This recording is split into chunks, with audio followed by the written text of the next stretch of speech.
Shalom saudara-saudara yang terkasih, jumpa lagi dalam Inspirasi Sabda Allah hari ini, Sabtu 11 Juni. Hari ini kita merayakan peringatan wajib Santo Barnabas, seorang rasul. Mari kita mengawali dengan berdoa. Dalam nama Bapa dan Putra dan Roh Kudus. Amin. Bapa yang maha baik, kami bersyukur kepadamu untuk rahmat yang tercurah untuk kami sampai saat ini. Hadirlah bersama kami, semoga sabdamu yang akan kami renungkan menginspirasi perjalanan hidup kami. Demi Kristus Tuhan dan Juru Selamat kami. Amin. Sabda Tuhan yang akan kita renungkan dari Injil Matius bab 10 ayat 7 sampai 13.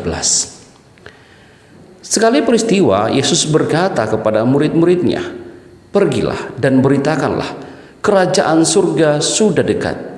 Sembuhkanlah orang-orang sakit, bangkitkanlah orang mati, tahirkanlah orang kusta, usirlah setan-setan. Kamu telah menerima dengan cuma-cuma, karena itu berilah dengan cuma-cuma pula. Janganlah kamu membawa emas atau perak atau tembaga dalam ikat pinggangmu. Janganlah kamu membawa bekal dalam perjalanan. Janganlah kamu membawa baju dua helai, kasut atau tongkat, sebab seorang pekerja patut mendapat upahnya. Apabila kamu masuk ke kota atau desa, carilah di situ seorang yang layak dan tinggallah padanya sampai kamu berangkat. Apabila kamu masuk rumah orang, berilah salam kepada mereka. Jika mereka layak menerimanya, salammu itu turun ke atasnya. Jika tidak, salammu itu kembali kepadamu." Demikianlah sabda Tuhan.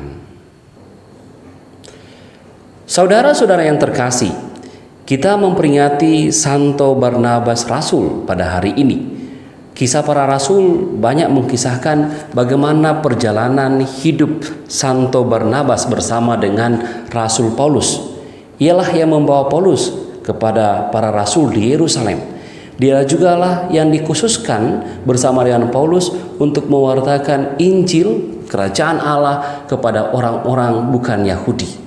Dan dalam perjalanannya ia mengunjungi banyak kota di Asia Kecil, dan akhirnya ia mati sebagai martir di Salamis karena dirajam oleh orang-orang Yahudi. Ia sampai pada pengakuan iman, sampai pada kematiannya tetap mewartakan Tuhan. Kita bisa bertanya juga, mengapa Barnabas dengan penuh kegigihan mau mewartakan Tuhan?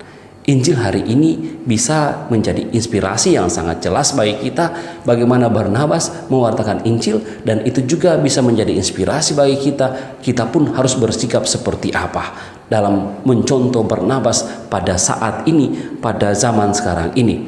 Paling tidak ada dua hal yang mungkin bisa menjadi spiritualitas kita dalam pewartaan. Yang pertama, Barnabas telah mengambil bagian dalam pewartaan kerajaan Allah karena itu merupakan perintah Tuhan sendiri. Pergilah dan beritakanlah kerajaan Allah sudah dekat. Dan perintah itu pada zaman sekarang ini juga masih sangat relevan untuk kita semua, saya dan Anda. Sebagaimana Barnabas kemudian terinspirasi pergi mewartakan Injil dengan caranya, kita pun saat ini diutus untuk mewartakan Injil dengan cara kita masing-masing. Mungkin kita tidak seperti Barnabas yang pergi membangkitkan orang mati, menyembuhkan orang sakit, mentahirkan orang-orang yang membutuhkan pengobatan. Mungkin kita tidak seperti itu, tetapi spiritualitas yang dialami oleh Santo Barnabas juga harus hadir pada kita, pergi mewartakan Injil di tengah dunia ini. Bagaimana caranya? Saya dan Anda dalam kehidupan kita, dalam peran kita di tengah masyarakat, dengan cara itulah kita bisa mewartakan Injil. Hal yang kedua yang bisa kita juga tarik sebagai inspirasi dari Injil hari ini, yaitu sabda Tuhan sendiri. Kamu telah menerima dengan cuma-cuma, karena itu berilah pula dengan cuma-cuma. Barnabas pergi mewartakan Injil tanpa meminta imbalan. Bahkan Yesus juga dalam Injil hari ini menunjukkan bahwa ketika kamu pergi, jangan membawa emas atau perak atau tembaga, jangan membawa apa-apa, tapi andalkanlah Tuhan. Itu yang dialami oleh Barnabas sehingga dia pergi kemana-mana. Dia tidak mengharapkan imbalan karena ia sendiri merasakan bahwa berkat Tuhan sudah melimpah dalam dirinya.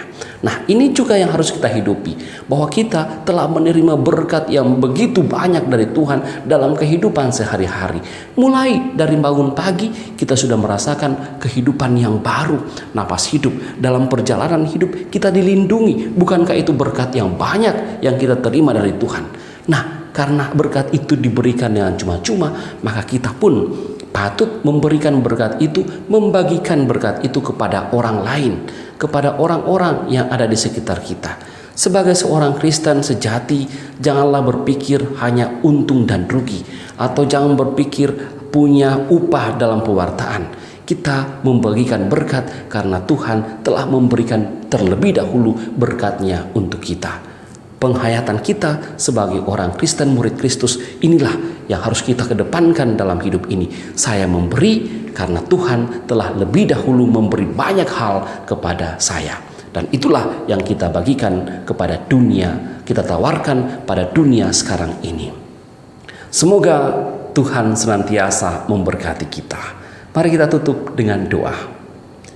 Bapa yang Maha Baik, kami bersyukur kepadamu karena melalui teladan hidup Santo Barnabas, kami Engkau ajar untuk juga mau mewartakan Injil dan berbagikan berkat kepada orang-orang yang ada di sekitar kami.